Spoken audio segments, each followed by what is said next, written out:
ನಮಸ್ಕಾರ, ನಾನು mall security guard. Zip open ಮಾಡಿ. ರೀ, ಪ್ಯಾಂಟ್ ಜಿಪ್ ಅಲ್ಲ, ಬ್ಯಾಕ್ ಜಿಪ್. ನಾನ್ ಮುಂಚೆ ಗೇಟ್ ಹತ್ರ ಇದ್ದೆ. ಅಲ್ಲಿ ನನ್ಗೆ ಎರಡೇ ಕೆಲಸ: ಕಾರ್ ಕೆಳಗೆ ಮಿರರ್ ಹಾಕೋದು, ಡಿಕ್ಕಿ ಒಳಗಡೆ ಚೆಕ್ ಮಾಡೋದು. ಬಾಂಬ್ ಏನಾದ್ರು ಡ್ರೈವರ್ ಕೈಯಲ್ಲಿ ಇದ್ರೆ ಅದ್ ನನ್ ರೆಸ್ಪಾನ್ಸಿಬಿಲಿಟಿ ಇಲ್ಲ, ಅದು ನನ್ ಜೊತೆ ಇರೋ ನಾಯ್ದು ಪ್ರಾಬ್ಲಮ್. ಪಾಪು ಬಾಂಬ್ ಕಚ್ಚು.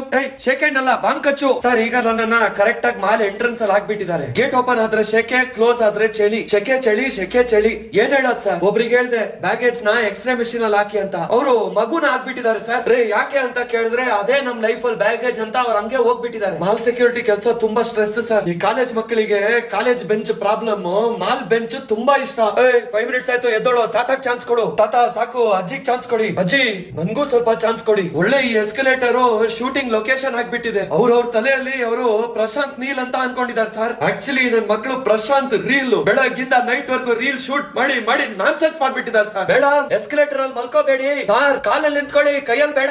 ರೇ, ಹ್ಯಾಂಡ್ ರೇಲ್ ರೀ, ಅದು ತಿಕಾರೇಲ್ ಅಲ್ಲ. ಈ ಮಾಲ್ ಸೆಕ್ಯೂರಿಟಿ ಕೆಲಸ ಸಾಕಾಯ್ತು ಸರ್. ಅಪಾರ್ಟ್ಮೆಂಟ್ ಅಲ್ಲಿ ಏನಾದ್ರು ಇದ್ರೆ ಹೇಳಿ. ಏನಿಲ್ಲ, ಒಂದು ಒಳ್ಳೆ ಕ್ಯಾಬಿನ್ ಇರುತ್ತೆ, ಫ್ಯಾನ್ ಆನ್ ಇರುತ್ತೆ, ಟೆಲಿಗ್ರಾಮ್ ಅಲ್ಲಿ ಯಾವ್ದೋ ಒಂದು ಫಿಲಂ ಡೌನ್ಲೋಡ್ ಮಾಡ್ಬಿಟ್ಟು ನೋಡ್ಬೋದು ಆರಾಮಾಗಿ. ಏನಾದ್ರು ಇದ್ರೆ ಕಮೆಂಟ್ಸ್ ಅಲ್ಲಿ ಹಾಕಿ.